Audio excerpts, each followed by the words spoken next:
Welcome everyone to this evening's Osher Lifelong Learning Institute at Montana State University, formerly Wonderlust, presentation, Public Land Business and Local Community, a National Wildlife Refuge Example. Ollie at MSU presentations at the Belgrade Community Library are free and open to the public thanks to a CARES Act grant the library received from Humanities Montana and the National Endowment for the Humanities. If you have questions about other Ollie at MSU programs or membership, please let me know in the chat and I'll get you connected with one of the Ollie at MSU volunteers that are logged on tonight. My name is Sarah Creech and I'm the Adult Services Librarian at the Belgrade Community Library. Before I introduce our presenter, a few Zoom tips and announcements. Attendee videos and microphones are both disabled for this presentation. Questions will only be taken using the chat function. No live questions will be taken, so the raise hand feature will not be used. Only I will be able to see the chat, and I will monitor and collect questions during the presentation. And our presenter has highly encouraged everyone to submit questions throughout the talk, so please don't be shy in submitting those questions. I will be actively monitoring, and you'll be able to see my video the entire time, so I'll be able to flag our presenter down and let him know that there's a question. The chat section is also the place to let me know if you're having any technology issues, so please don't be shy about that either. To use the chat, click the speech bubble at the bottom of your screen if you're on a laptop or a desktop. If there is no toolbar visible, press the Alt key one time, and the chat will open on the right side of your screen if you're not in full screen mode after you click that speech bubble. If you are in full screen, it will appear in a window you can move around your screen by clicking and dragging the top bar. To type your message, first open the chat and click on the text that says type message here. Start typing and your message should appear where the type message here text was. To send the message, press enter or return. This event is being recorded and will be available on the library's YouTube channel for future viewing and reference. All Ollie at MSU registrants will receive a link when that video is live, It is also being recorded for KGVM Community Radio. If you pre-registered, I already said that, Closed captioning is provided by a third-party artificial intelligence service. It's not perfect, but it's there. To start closed captioning, hover over the toolbar and click Closed Captioning option. It will also be available on the recording through YouTube's closed captioning service. That's a little bit better than the one we're using tonight. Please take a minute to complete the survey that will pop up after the webinar ends. Completing this survey helps the library and sponsors know what programs bring the most interest and helps us improve every time. Also, since we can't see your faces, it allows us to know if you enjoyed the presentation, and it really does make a difference for our future planning. So, tonight's presenter has managed National Wildlife Refuges in Montana for 30 years.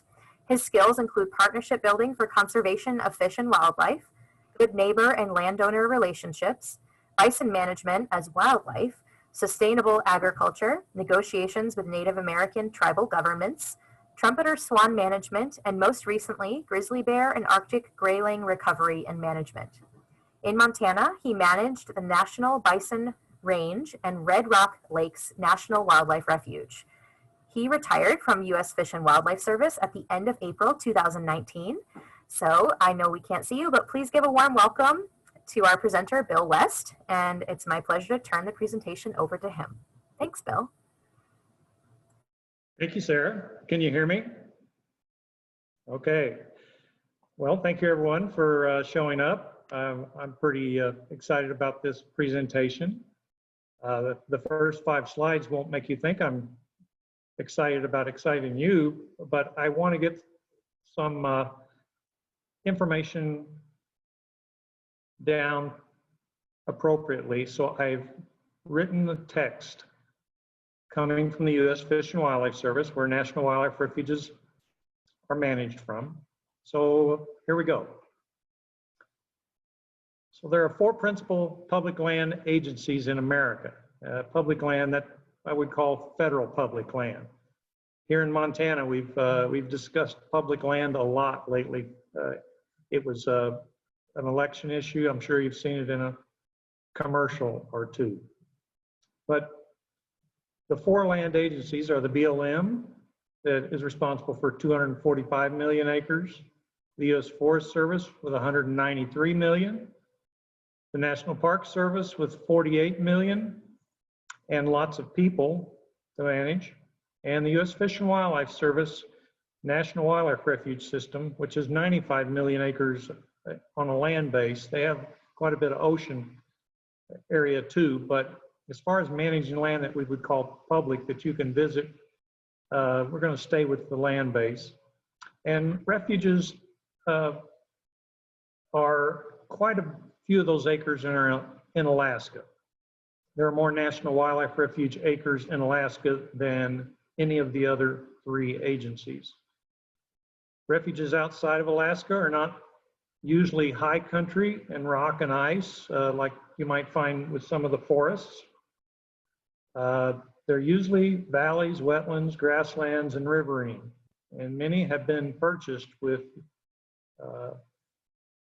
government dollars that come from various things like the federal duck stamp, the Land and Water Conservation Fund, and North American Wetlands Act, things like that, over the past 117 years. Now, National Wildlife Refuge System lands and their waters serve a purpose that's distinct from that of other public lands. In other words, wildlife conservation drives everything on a National Wildlife Refuge. What we would say is wildlife first. Anyway, the purposes for which a refuge is established is one way that it's wildlife. You know, it's not established for timber or for irrigation or for oil. It's established for wildlife. It may have some of those uses on it. Sometimes a wildlife refuge is established and there are already subsurface oil and gas ownerships of the subsurface. Anyway, it also can rule what recreational activities are offered on a refuge and what resource management tools might be used on a refuge. Fish and Wildlife Service is the only agency of the 4 that has both a regulatory responsibility and a land management responsibility. What do I mean by that? Well, in addition to managing 95 million acres of public land, the Fish and Wildlife Service regulates the Endangered Species Act, which is a big job. Red Rock Lakes National Wildlife Refuge history is similar, in my mind, to the movie A Field of Dreams, where they built a baseball field in Iowa. I think you might remember this, and the players came. The initial priority of this refuge was trumpeter swans. Even though it was not in the enabling legislation, it was migratory birds, migratory nesting birds. But otherwise, other critters have come to this landscape since 1935 when the refuge was established. Elk, deer, moose, Arctic grayling, pronghorn, wolf, grizzly bear, sage grouse, songbirds, waterfowl, and water birds abound. The story is about partnerships that benefit both wildlife and protect the wildlife refuge goals, while also working with the community, a ranching community. The partners we'll be talking about will be the Centennial Valley Association, which is an association of the landowners, Centennial Valley Historical Society. Their ancestors homesteaded the Centennial Valley, and the refuge was largely purchased from their ancestors. Other agencies, such as the BLM, Montana Fish, Wildlife and Parks, the Nature Conservancy, who some of these ideas of partnering come from the Nature Conservancy. We've just implemented them on a piece of public land. There is a Refuge Friends group, universities, and organizations that have helped fund or implement landscape level projects, philanthropic operations, or non-government organizations that might have funding. Anyway, this is an aerial photo of upper Red Rock Lakes with the Centennial Mountains, and the community that we're going to be talking about are the small communities of Lima and Dell, Montana. And the refuge is Red Rock Lakes National Wildlife Refuge in the Centennial Valley. Centennial Valley is high for a valley. It's 6,700 feet above sea level. And it's, when you're looking at those mountains, you're looking at the Montana side of the mountains, and you're looking south and west. On the other side of those mountains is Idaho. This is one of the few places where the Rocky Mountains, the Continental Divide, goes east and west for about 70 miles. So those mountains are perpendicular to the prevailing winds that come out of the Snake River Plain of Idaho, East Idaho. And in the winter, a lot of moisture comes and tries to get over that big snow fence of the Centennial Mountains, and snow dumps in large amounts in this valley, which is good because it is the uppermost point of the Missouri River in the entire watershed. So I'm going to try to get you oriented a little better. So Yellowstone Park is something that everyone probably knows is in the northwest corner of Wyoming. Okay. West Yellowstone, Montana is about here. And if you were going to try to take the shortest route to get to Red Rock Lakes, you'd come from West Yellowstone. You have to drop into Henry's Lake, Idaho, go back up over Red Rock Pass and drop into the Centennial Valley, which empties this direction towards the Jefferson River. That all ends up going towards the Three Forks of the Missouri to Great Falls, and then the river finally bends to the east, and we all know how it drains the rest of the continent. So here's a map that I would use to just try to get that a little stronger in your mind so that you can understand the landscape. So there's West Yellowstone, there's the refuge, and this is the Greater Centennial Valley. So the Centennial Valley is approaching 500,000 acres. This is the Rocky Mountain Continental Divide right here. This is Monida, which is Mon for Mana, Ida for Idaho. It is the pass of Interstate 15 if you're going from Salt Lake, Utah to Butte, Montana. Okay, I hope you're oriented now. So this is Hell Roaring Creek, and this is, it's just not my opinion that this is the utmost point. There are several headwaters of our river, the Missouri, but the furthest upstream is Hell Roaring Creek, and the spring is called Brower Spring. This sign was established in the valley near Hell Roaring Creek by the Corps of Engineers and the state of Montana. And it says right here, it's 3,768 miles to the Atlantic from here. And so the water here, all that snow that melts, it's pretty important water. It goes by everybody on its way towards the Gulf. So how did the valley get its name? Well, ranchers started bringing cattle up probably in the 1860s. And somewhere in the 1870s, cattle were brought into the Centennial Valley when it was open range country. And in 1876, the valley received its name. The Poindexter Ore Ranch was out of Dillon, Montana, was running cattle. And they took note that they were there in the 100th anniversary of the United States, and they gave the name Centennial. There's a little bit of an idea what the landscape looked like with no fences and lots of cows. Probably too many. Anyway, residents moved to the valley about 1885, 86, and homesteaded. This was homesteaded a little earlier than, say, the High Line of Montana, you know, along Highway 2, that country Highway 2 towards Canada. Was more like 1910, the 19s.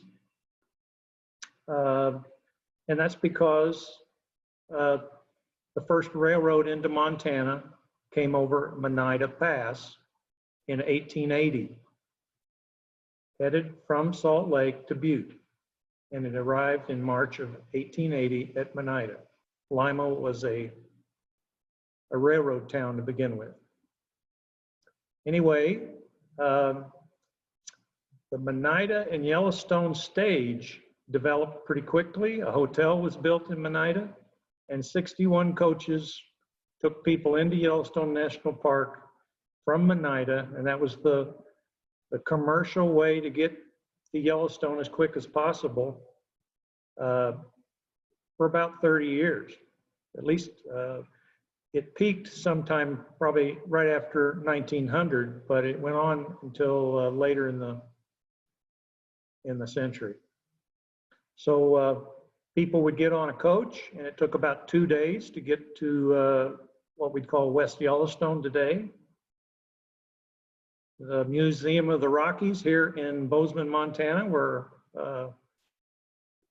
some of us maybe live, has one of the coaches.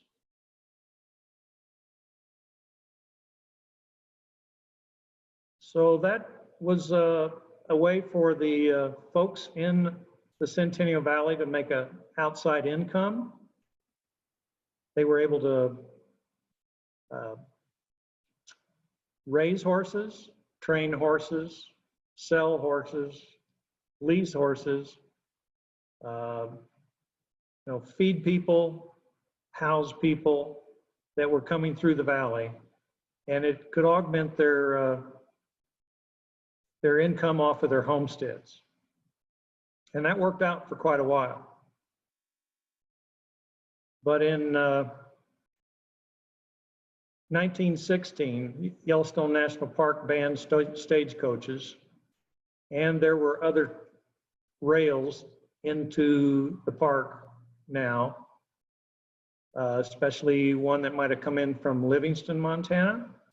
So this was not the primary way.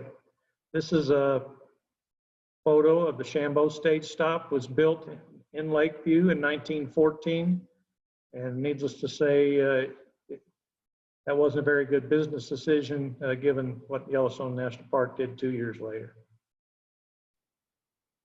Other ways of outside income were what I call market hunting before 1900. Somewhere around 1900, 1901, Montana state legislature banned this. But up until then, people were killing wildlife to sell to the mining camps, either at Butte, Virginia City, Bannock. And they also had duck clubs where people could come hunt. In 1922, the U.S. Biological Survey, which is a predecessor name to what is now the U.S. Fish and Wildlife Service, tried to start a National Wildlife Refuge at Red Rock Lakes.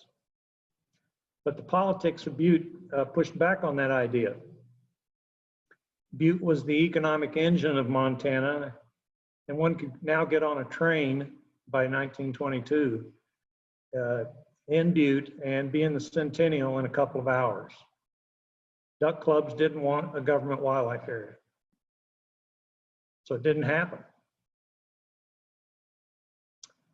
Then in 1935, this fellow, his name is, as I got there, George Melendez Wright, was a young career wildlife professional who actually was the first wildlife biologist ever hired in the national park system. And he was hired somewhere in the 1927, 28, 29, somewhere in that. And he was hired to work in Yellowstone National Park. And George wasn't a very big man, and he was soft-spoken but highly energetic. And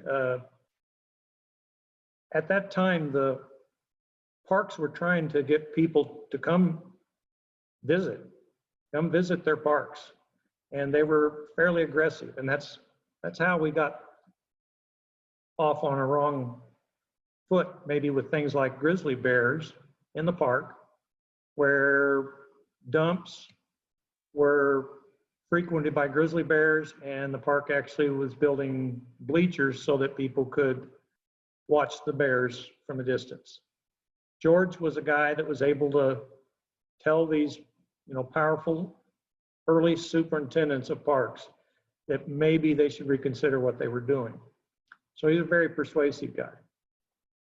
Anyway, he was also independently wealthy, and he got Park Service to allow him to hire about 19 staff of his own, and they went to inventorying wildlife not only around Yellowstone, but around every refuge or every national park in the United States.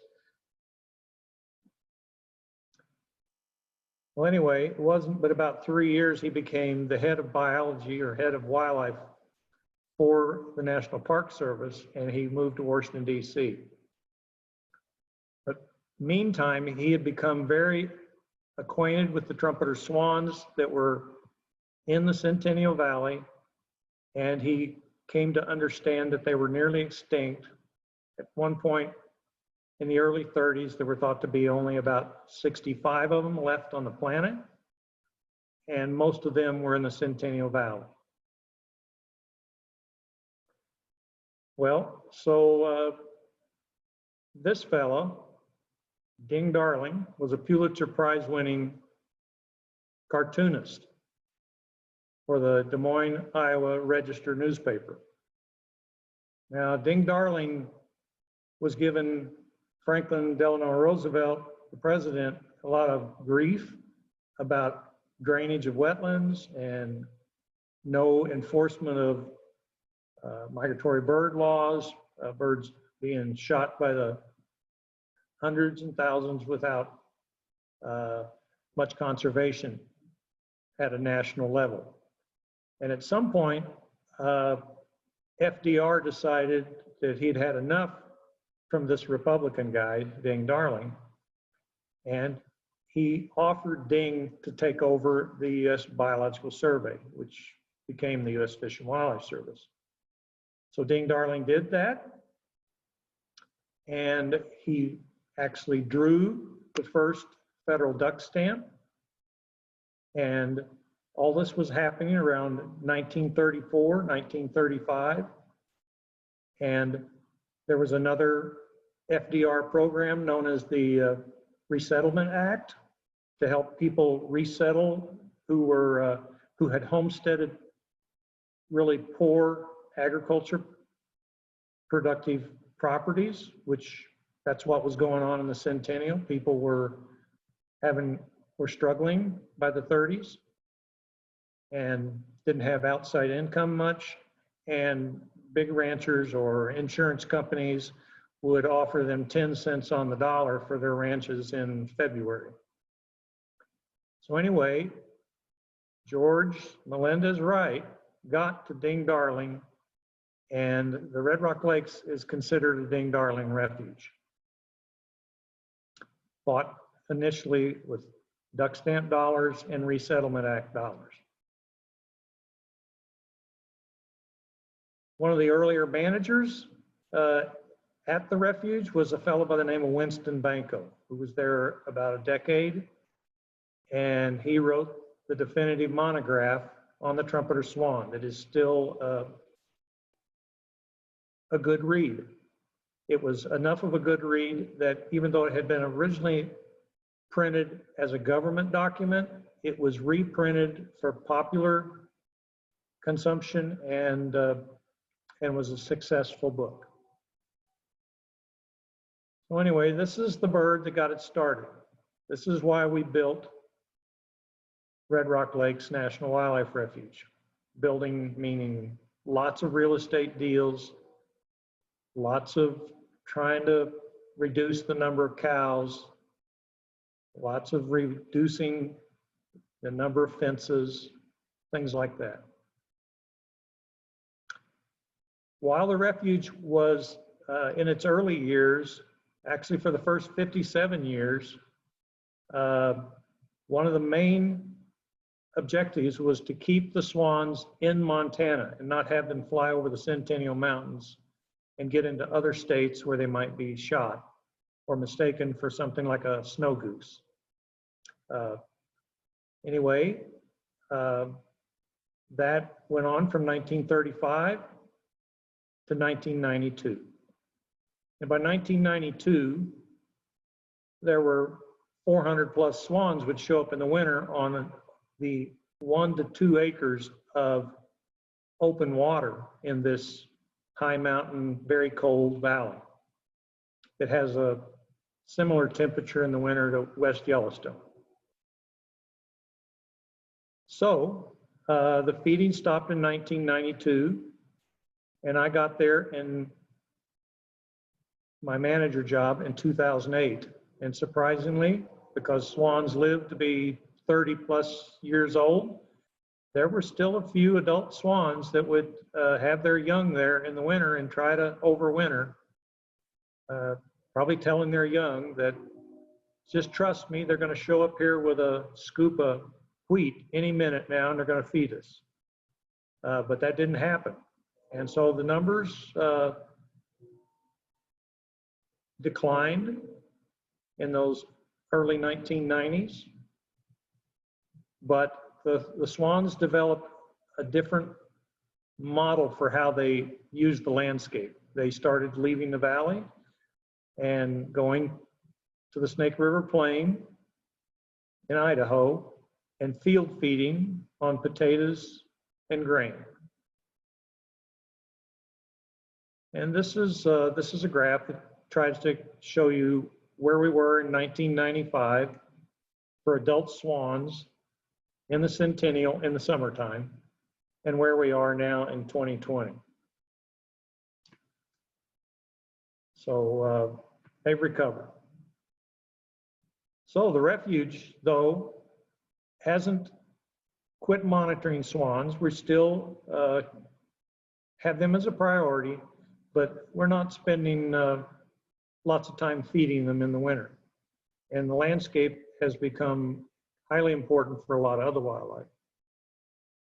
So this is a Google Earth photo. You get the idea that what the wetland looks like. It's a 22,000 acre wetland. It's the largest wetland complex in the 20 million acres of the Greater Yellowstone. And natural lakes. Lower Red Rock Lake is 2 to 2.5 feet deep at the deepest. It has lots of bulrush islands. They're very productive for nesting water birds and waterfowl. Upper Lake is about 5 feet deep at the deepest, doesn't have the islands, but is a very important feeding area for the waterfowl and the water birds. And for Arctic grayling. We'll hear about that here in a little bit. So this is a map. Earlier I told you the headwater, the utmost point was Brower Spring. Well, that's the namesake of Jacob Brower. Jacob Brower is who established that was the utmost point of the Missouri River. He came to the Centennial Valley in 1895, and this is his map from his report. Well, it's only half his map. It only shows the what is kind of the refuge portion of the valley. It doesn't show everything above. There's another map that goes over here. to the right. I hope you can see my pointer. Anyway, what I want you to see is what he wrote right here. At Silver Lake, that this is a level buffalo plain over which are scattered bleaching bones, skulls, and horns. Buffalo trails and wallows abound. Now, this was 1895, and it's pretty well established that the last bison in southwest Montana was killed probably around 1860. So he has seen this much material on the landscape 35 years later, which would attest to great numbers of bison being in this valley because it's very, very nutritious grass, high mountain grass, and lots of it. Not all grass, it's sedges also. And sometimes we like to say a cow can gain weight in the Centennial Valley just by looking at grass. So anyway, we're going to talk about some of the partnerships now. That's where I wanted to take this. So the Nature Conservancy came to the valley in about 1997, about 5 years after this business model that the Refuge had of feeding swans and taking care of swans, moving swans elsewhere, trying to reestablish them at other places in America. That business model started changing, and the Nature Conservancy led us into that some. And when they came to the valley, they were hoping to find a ranching community that would accept partnerships with them. And so the first thing the Nature Conservancy did was develop an invasive plant control program that was across landowner boundaries, across fences, because weeds don't really care who the underlying ownership is. And some of these are the species we're dealing with there. It's not a valley that's highly invaded by invasive plants, but nobody wants it to get highly invaded. It's a beautiful landscape of native plants. So what the Nature Conservancy had to consider was this map. This is a map of the valley. And so what you have is the refuge here, and some of these red areas were new acquisitions by the refuge during my tenure there. But you have the U.S. Forest Service up here on the north, but that's high country, the rock and ice stuff. This is BLM land, pretty high country. And most of the valley floor is private. So the white would be private with no conservation easement on it. And hopefully you all understand what a conservation easement is. It's where someone acquires or purchases your right to do things like develop a new house or drain a wetland or burn all the sagebrush. These are all things that you have the right to do when you have an ownership, but if you can acquire that from someone, you acquire quite a bit of conservation value off of private land without having to own the land. And a lot of these folks no longer want to sell the land outright. And the refuge is probably adequate size now for most of the goals. But anyway, if you were going to control weeds across the 500,000 acre landscape, the Nature Conservancy had to, bring in, this is state land, this is private land with easement, private land with no easement, refuge land, some of these lowland areas that are BLM, required quite a partnership. And from that, they gained trust, and trust in individuals. Maybe not total trust in the Nature Conservancy, not total trust in the refuge staff, but trust in the individuals that were helping, that were organizing. Well, so that's where we're going to sort of say the business model was for the refuge was starting to make a change. Now, the grazing history at the refuge is depicted in this map. So 1935 is when the refuge was established. There really was not zero grazing at that point. Probably should just say it was somewhere in this realm, but this is the amount of grazing in animal units that was going on the, whatever it was, 44,000 acres of the refuge for several decades there. And this is how much haying was going on in the refuge.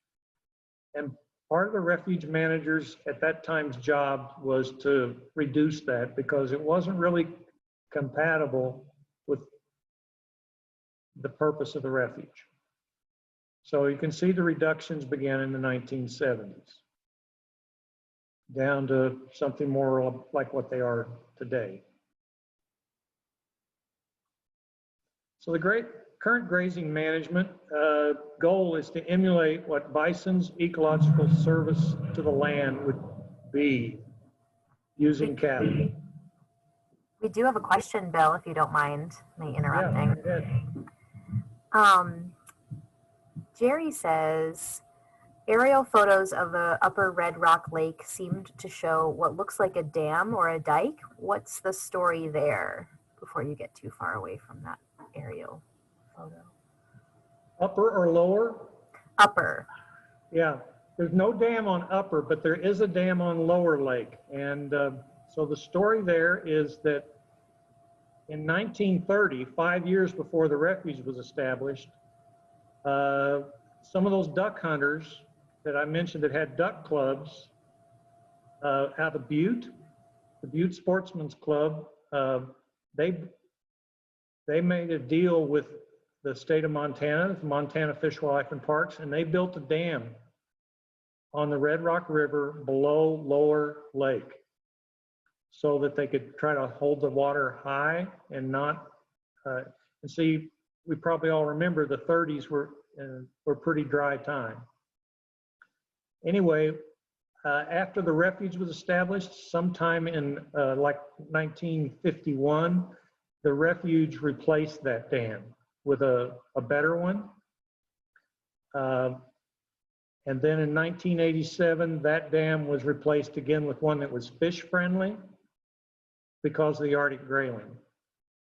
The dam is not used all the time, but that's a good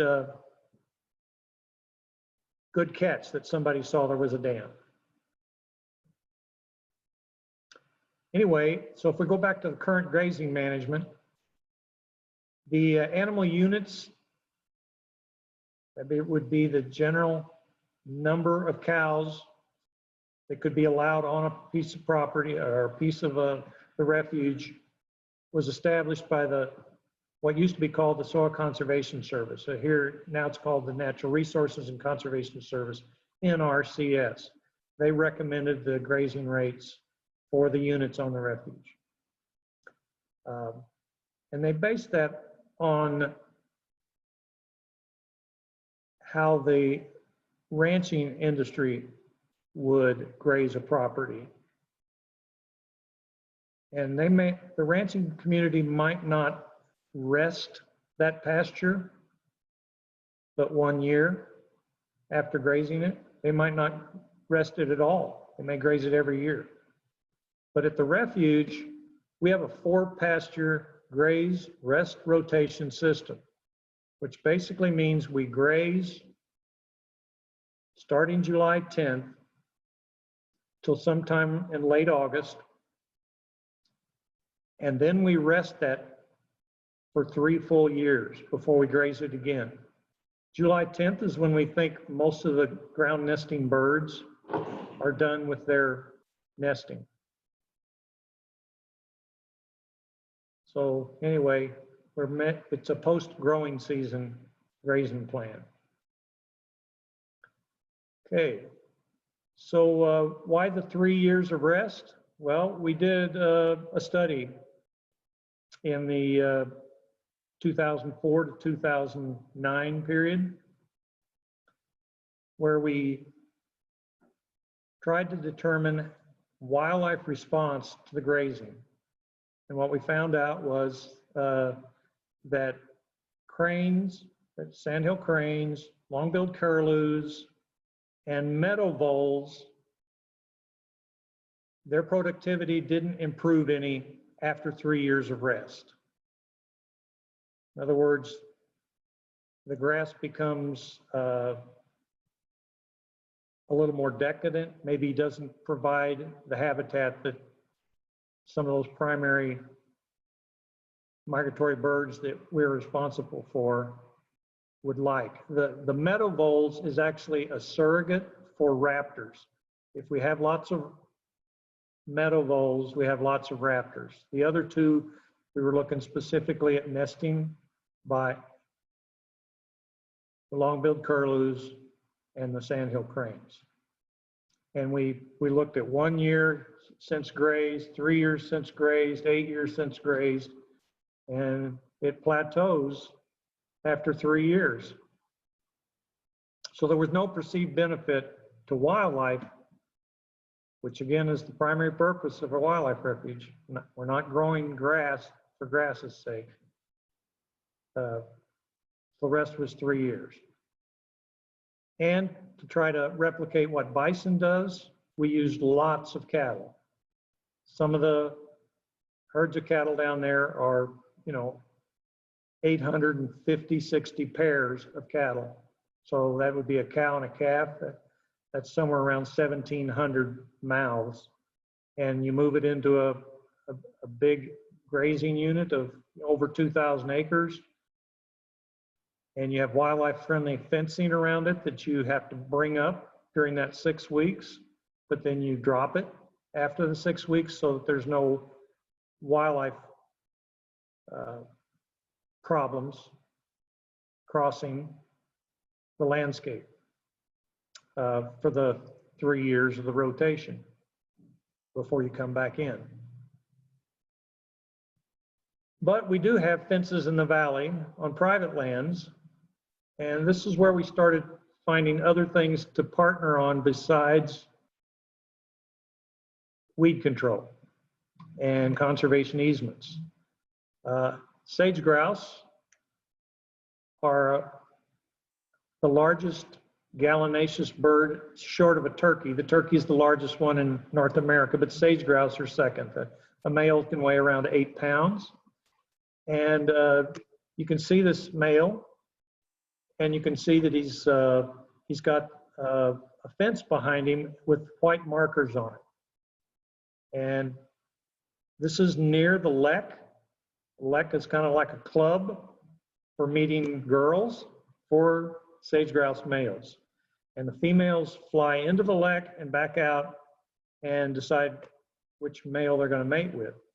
But they fly really low as they're approaching the lek.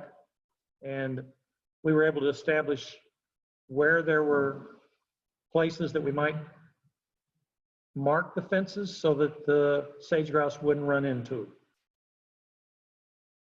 Here's what they look like up close. They're just pieces of plastic that are vinyl siding for houses that you can cut into pieces. The white one is so that the birds can see in a brown landscape, and the brown ones are there for a snow-covered landscape. And sage grouse are doing their breeding behaviors on a lek in like the first week of April.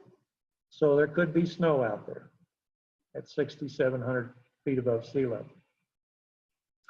And believe me, birds do run into fences. It's sort of one of the downsides of ranching that we aren't always aware of.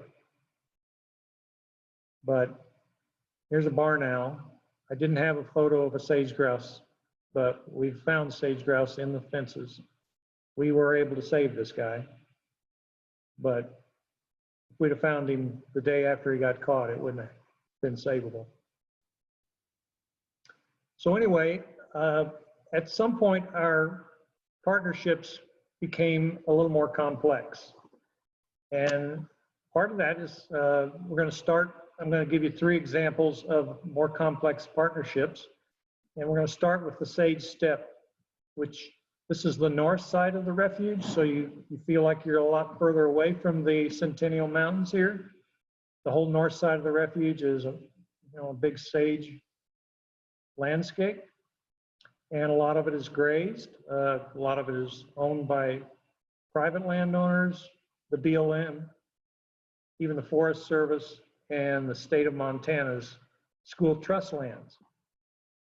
Now, the refuge has some of this landscape, but mostly just in the valley floor here. And at some point, the Natural Resources Conservation Service, that's formerly the Soil Conservation Service, they typically have conservation programs that they can deliver. You know, decades ago, they delivered them mostly to people, farmers who were plowing their land, producing crops.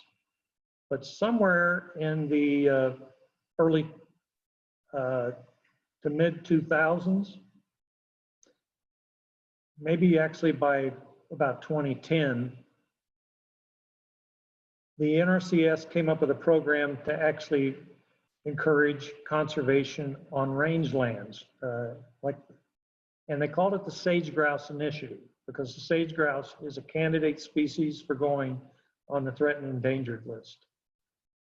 And so NRCS had their criteria for what they would need the rancher to do before they would cost share to improve the rancher's land, their grazing units. And the improvements were usually cross fencing or riparian fencing so that cattle wouldn't overly use portions of the landscape and underuse others, and water systems, better water systems that spread livestock out.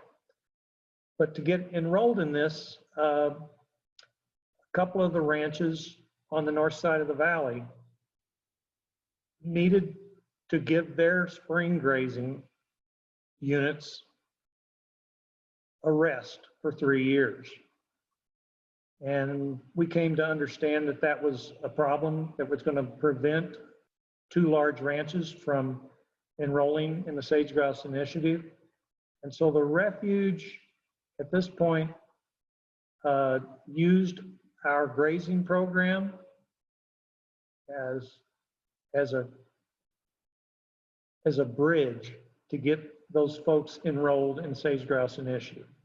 And that bridge was, we found spring grazing that they could use on the refuge within that 4-year rotation. They paid for the grazing. You need to know a National Wildlife Refuge is not subject to the Taylor Grazing Act, which the U.S. Forest Service and the BLM is subject to the Taylor Grazing Act, setting grazing fees, and the grazing fees are about $1.60 per animal unit month. On a National Wildlife Refuge, it is market rate, which is established in each year by the U.S. Department of Agriculture. And right now, rather than $1.60 an AUM on the refuge, people pay $26 an AUM, which is market rate. So this helped to get these 2 ranches into the Sage Grouse Initiative. Didn't give up the refuge goals. We just worked them into it. And they were able to enroll 40,000 acres in those 2 ranches into the Sage Grouse Initiative. And the sage grouse population is doing pretty well in the Centennial Valley still. Okay, I'm going to move to another partnership. This one revolves around Arctic grayling.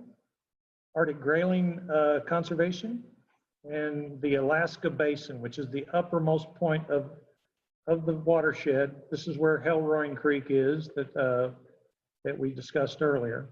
And this is what it looks like. And the refuge only acquired this valley here, this is the valley floor, with Hellroaring, Red Rock Creek, and Corral Creek between 2010 and 2013. But we also got a big grazing lease on state school trust land at the same time. So here's a map of the valley. So most of what the refuge bought is here in Alaska Basin. You can see how if the water flows this way, it's the upper watershed for this magnificent, this is designated wilderness. The refuge is a wilderness. Means people don't go out there, drive out there. Anyway, but we got a lease on this higher land, more durable land. And again, the Nature Conservancy has something they call grass banking that they've been doing up in the Highline country, south of Malton, where they offer grass to ranchers if ranchers will be more conservation minded for specific species of concern. So let's talk a little bit about the Arctic grayling. Arctic grayling are found obviously in the Arctic. You find them in Alaska, you find them in Canada, you find them in Russia, you know, Northern Asia. But the grayling that we have in the Big Hole River and in the Red Rock that have never gone extinct are in the upper Missouri. There was also we refer to them as glacial relics. When the glaciers receded, you know, 30, 40,000 years ago, the grayling were able to maintain here. The same in Michigan, but they went extinct in Michigan in the 1900s, early 1900s. So they've been hurting somewhat here in the upper Missouri. They're on the candidate list for possible listing as threatened and endangered. That means they're now a priority to the refuge, along with swans, along with sage grouse, which the sage grouse is also a candidate species. But you just can't underestimate with warming climates. This is probably the southernmost population of Arctic grayling on the planet at Red Rock Lakes. And it's 500, you have to go 500 miles north up into Saskatchewan before you find another endemic population of grayling. This page is from the Federal Register when the Fish and Wildlife Service was considering listing them as endangered, but they did not list them. So, well, what is it we're doing in Alaska Basin working with a rancher? Well, this is Alaska Basin right here. And the refuge bought this piece of land here in 2010 to 2013, and they got the grazing lease on 6,500 acres of school trust land. This is state land. And this is a piece of private land in the middle. And it has Red Rock Creek and Hellroaring Creek on it. And it has been grazed very heavily. In fact, the piece that we bought had been grazed. 2,000 pair of cattle had been dropped in there about June 15th every year for the last 100 years before the refuge bought it. And they would graze this and this and this all in 1 year. So the Nature Conservancy had been working with this landowner and had fenced out about 20 acres of their riparian, their riverine area along Red Rock Creek to try to bring back willows. The rancher wasn't even sure that willows had ever grown there. And so that was the plan. And what happened was that the willows did start to grow back. But when the refuge got the the land, and by 2012, we went into an agreement with the landowner that if he would bring no more cows into the Alaska Basin, we would allow him to graze up on more durable land here and here and here 3 years out of 4, and he would be on his own property the 4th year. He's actually on that piece of property for about 3 weeks every year. But that much relief for him, for his operation, can be seen in how it improved grayling habitat on the private land. And I'm going to have some pictures here in a minute. But I do want you to know that there is a video about our work with Montana Fish, Wildlife, and Parks. If you want to Google it, it's called, it's a YouTube video. It's about 13 minutes long, and it's fantastic.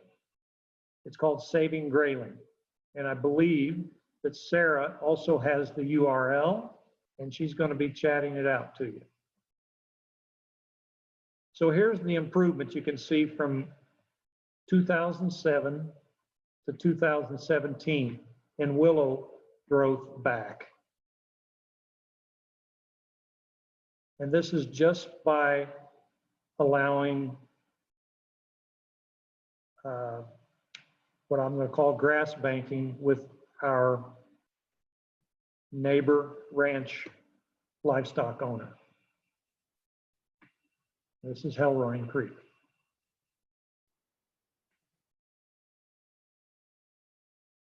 Other critters that, besides the grayling, that have benefit would be moose, which live primarily off of willows and aspen, and songbirds such as yellow warblers that nest in them. Now, my last partnership I'm going to talk about has to do with Mr. Grizzly. Now, grizzly bears are moving out of Yellowstone National Park in all directions. So the ones that have been moving west are dropping into the Centennial Valley. And the ranchers, the Centennial Valley Association, came up with the idea that we might try to establish a range rider program. This is a full-grown Hereford cow that was killed by a grizzly bear. Now, range rider is a fascinating topic. I might get a lot of questions on this later. This is a cow that was killed on the refuge. And I like to say that the job description for a range rider is this. Grizzly bears are moving out of Yellowstone National Park. They're moving west, and they come up over Red Rock Pass, and they've never seen a cow in their lives. There are 12,000 cows in the Centennial Valley in the summer. Your job, if you take this range rider position, is to keep them apart. And they do a great job. This was our 7th year of hiring mostly young people who maybe have a ranching background or a wildlife background or a range background. And we have 8 ranching participants now of about the 14 ranches that are in the valley. And the way this works is if a range rider can know where the grizzly bears are, or possibly the wolves, through tracks or sign or trail cams, of which we have lots of trail cams, then we can know where to put human presence on the landscape. A lot of cattle producers take their cattle to high country and they go back home in the summer to hay to get ready to, put up hay for their cows for the winter.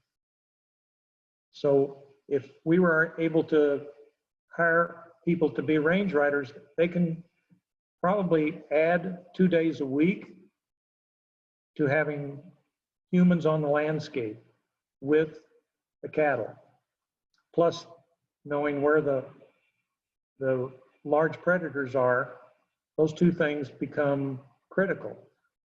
A third would be that if you can find the carcass within 24 hours, which this was found within 24 hours, you can have the Wildlife Services branch of the U.S. Department of Agriculture come and verify whether this was a kill or just a bear mopping up a dead cow that was dying of some other cause. If it can be established that the cow was killed by a large predator, either a wolf, a grizzly bear, or a mountain lion, you can they can be compensated. Did you have a question there, Sarah? Yeah, there is a question. Amy asked, are the trail cameras able to be viewed by the public? Which I actually had the same question I was going to ask later. Well, I think what I would say is that I probably need to provide a URL to the Centennial Valley Association. Centennial Valley Association maintains an up-to-date, accurate accounting of everything they're doing, you know, weed control, drought monitoring, and the range rider program. And so in the summertime, all the way through October, we just did our last bi-weekly report on the range rider, and there are pictures in there of the best trail camera shots we got over a 2-week period. So that's my answer to that question. Great. Yeah, I will put the URL to the Centennial Valley Association's website in the chat. And then we did get a response. Beth says that they do share trail camera photos sometimes on their Facebook page, the Centennial Valley Association Facebook page. So the association website's in the chat now, and then check out their Facebook page as well. And then if you don't mind, Bill, there's another question that came in. No, good point about Facebook. I'm not a Facebook user, so I'm sorry I left that out. Good. No, I'm not either, except for the library, so I understand. And then Guinevere said, have you considered using drones to monitor the bears and wolves moving through the valley, or has the association considered that?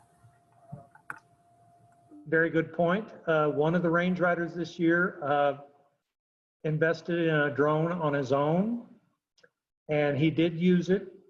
The monitoring of, in general, probably wouldn't pay for itself. But when I say in general, that means, you know, if you're going to go out there, I do believe that your own eyes and ears and on a horseback quiet harvest a lot of information and data. You know, you've got birds that will circle a carcass like this, and you can be alerted to carcasses and things that way. Well, what the drone is very valuable at is probably enhancing the safety of the range riders, especially if they know that they've got a carcass on the landscape. They're supposed to go get another person to be with them. They're not supposed to approach it. And before they come back to it, maybe with a wildlife services professional from the U.S. Department of Agriculture, they can put that drone up in the air over the carcass and see if they have any grizzly bears on it. There are some issues with flying drones over some public land, especially a wilderness. So it's there's a balance there that we've had to work out with each other. So anyway, I guess I'll go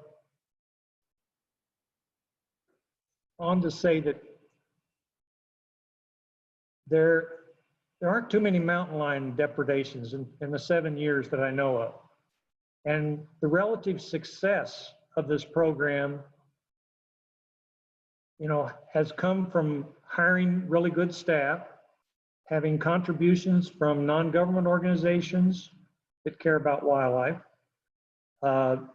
in-kind donations from the ranchers, some of the ranchers like hay horses, horse pasture, pickup trucks, horse trailers, ATVs, trail cams. The Refuge has allowed the range riders to use the Refuge radio frequency so that we can have safety. Most of them carry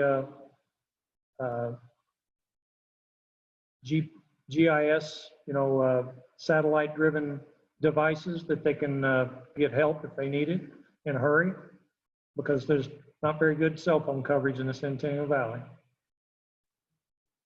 The Refuge also, so I said we $26 an AUM. That becomes quite a bit of funding for the Refuge to collect from these ranchers, and 25% of that by policy of the Fish and Wildlife Service has to be paid back to the U.S. Treasury. But the other 75% at the discretion of the Refuge manager can be used to modify fences, to make wildlife-friendly fences, can be used to, improve water systems, to keep livestock out of streams, and can be used to augment this range rider program. So each of the 5 grazing programs, grazing ranches that are on the Refuge have been required for the last 7 years to put $3,000 a piece in. And some of the others that are not on the Refuge at all have been putting in similar amounts on their own, just to try to gain the benefit of the range riding. Now, some people have not accepted this is kind of a new way of doing business, but I would say that the data that's been collecting is showing that when people go up to get their cattle off the high country, which again is not the Refuge, usually after August, most of the cattle are off the Refuge, and they're going up in October or even November to get their cattle. There are far fewer missing calves. And if there are some missing, they have a better idea of what happened to them, because a lot of the carcasses were found by the range riders and documented, and the rancher was told about them within, hours. We do text the rancher if we can, do have any cell service. So here is a great map I got out of Montana Fish, Wildlife, and Parks magazine from this summer.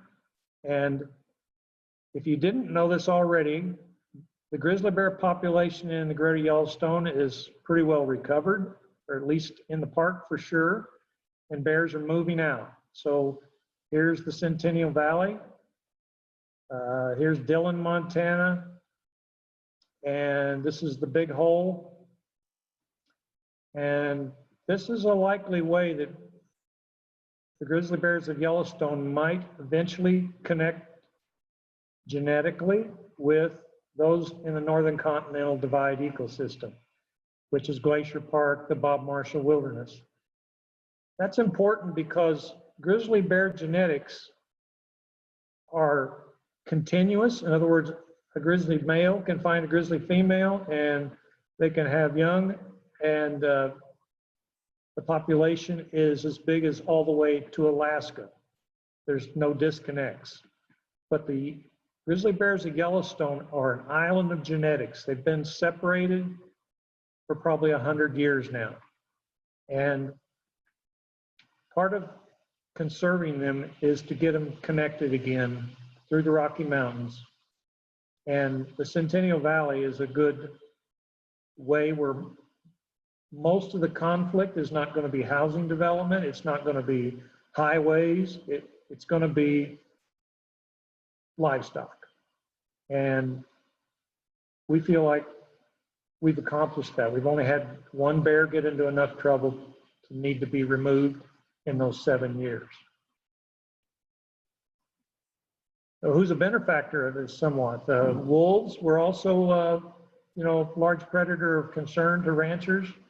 You need to know that when they were put taken off the endangered species list. They were open to hunting in Idaho, Wyoming, Montana, and surprisingly, they are not causing much trouble with livestock in the Centennial. It's mostly grizzly bears.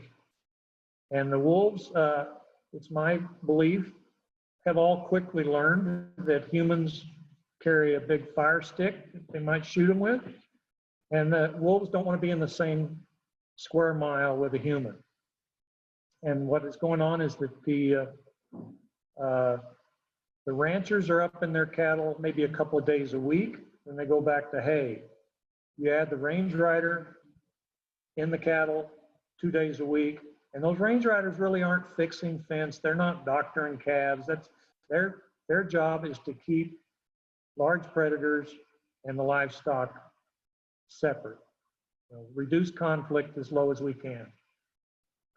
Anyway, so wolves seem to have benefited from the range rider program, and the livestock are not being preyed on much by wolves. A little, but not as much as grizzly bears. So that's some of our partnerships and sort of the use of your National Wildlife Refuge to harvest conservation across the whole landscape, including private lands, without jeopardizing the goals of wildlife on the refuge. And these are my experiences during the time I was manager there for 11 years, from 08 till 2019. And I don't know that it will be operated that way under the current managers, but I'll show them this video maybe, and they can think about it. So I'll take questions. We do have one question that just came in. What are Bobby, actually, our executive or director of OLLI at MSU's on the webinar today, and she asked what other Montana and neighboring wildlife refuges use similar conservation strategies. Not all refuges can do something like this. If you're a refuge that's, I would say in Iowa, a refuge is an island of habitat in a sea of corn. And there aren't a whole lot of partnerships that you can make with that, but I wouldn't want to say that a creative person couldn't figure something out when you got down there that might gain some conservation on the other land. But in Montana, I've more learned from the private lands branch of the U.S. Fish and Wildlife Service. There were about 10 or 12 biologists that worked for the U.S. Fish and Wildlife Service who were exclusively trying to help private landowners conserve and improve wildlife habitat on private land. They only work in focus areas, and those focus areas are usually around the critters that are the jurisdiction of the federal government. So I need to make that a little bit clear. The jurisdiction of the federal government for wildlife, which is the U.S. Fish and Wildlife Service, is migratory birds, birds that fly across state lands or state lines and national lines like Canada, Mexico. We have a Migratory Bird Treaty Act with Canada and Mexico.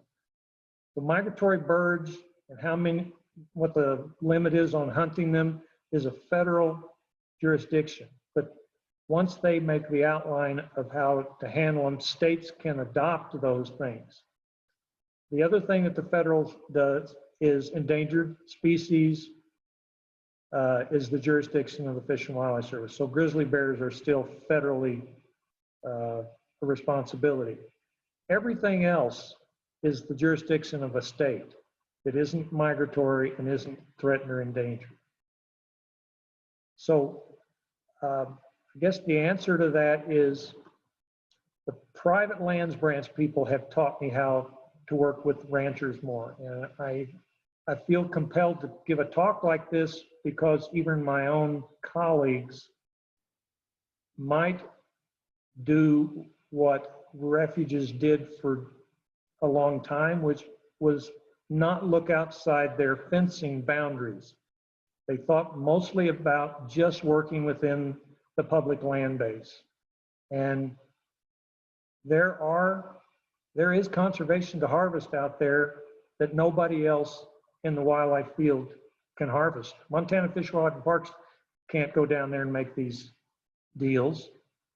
They don't have the grass down there. They also don't have staff down there. And so when you're trying to build trust, which I like to say, you only move on these kinds of projects at the speed of trust. Move at the speed of trust. So when wildlife advocates really want something to happen in their lifetime or in a hurry, I think change is only going to occur at the rate that the communities can accept it, the people who make their living off the land. And I tried to start something there. We'll see where it goes. We have 2 comments and then 2 more questions. Elizabeth says, just to use specifically, thank you for working on our behalf. And then Mike says, interesting stories, thank you. Great examples of working partnerships and congratulations on your work there. And then Mark asks the question, why are some ranchers not in the Range Rider program?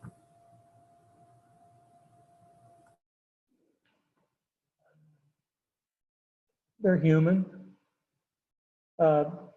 And some ranchers are honoring their parents by operating the way their parents did.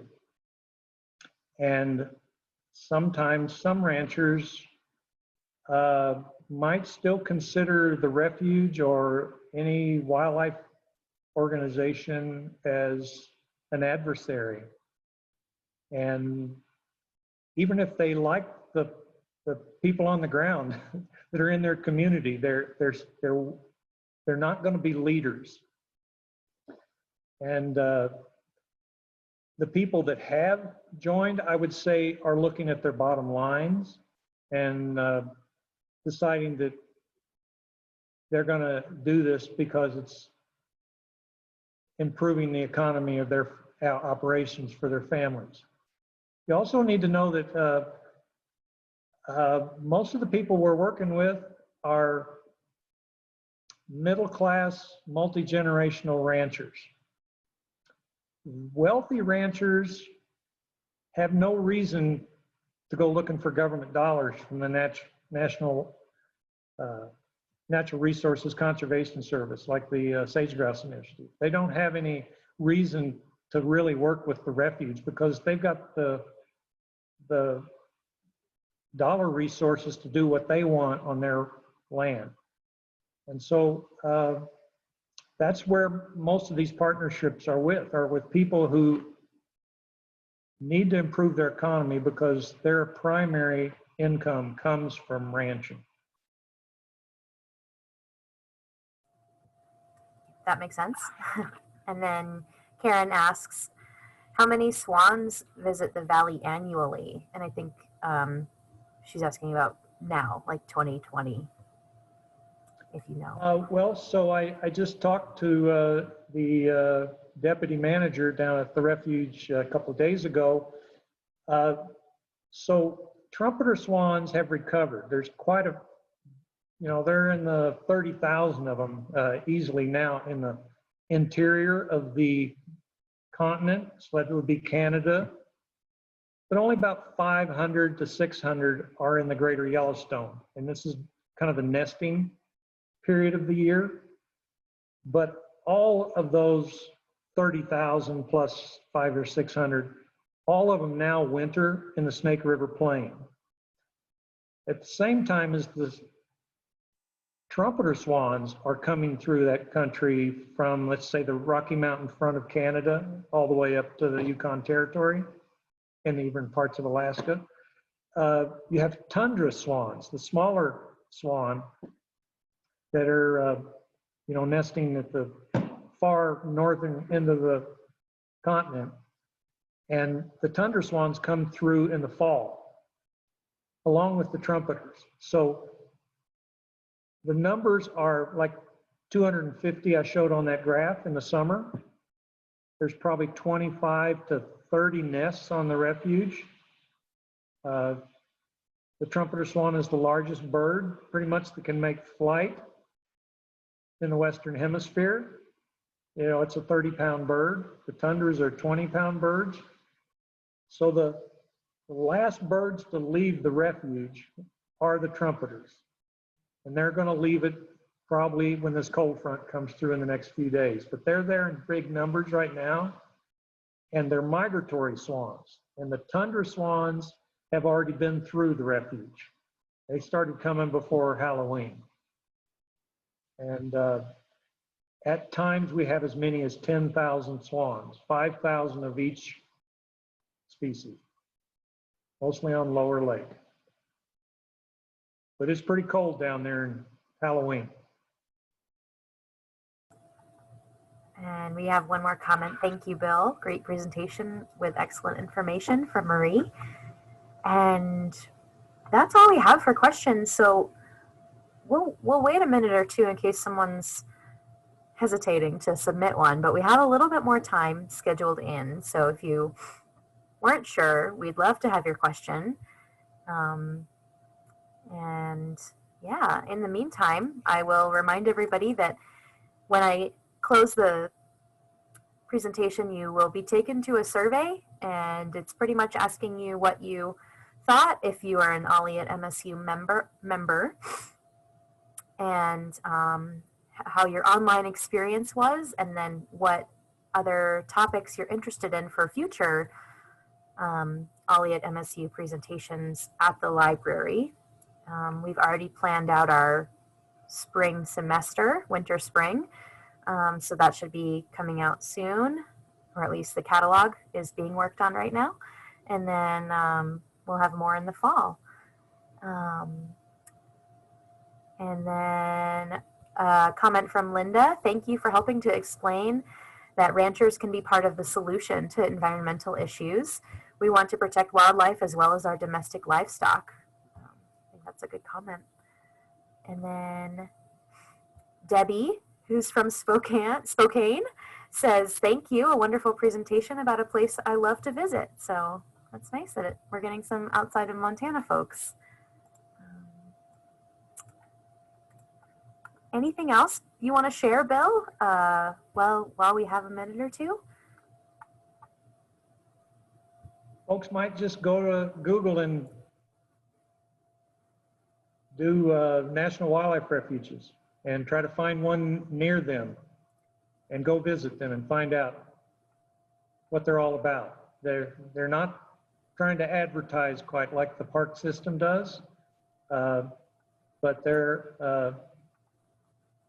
a wonderful secret, and there are 550 of them in the United States, and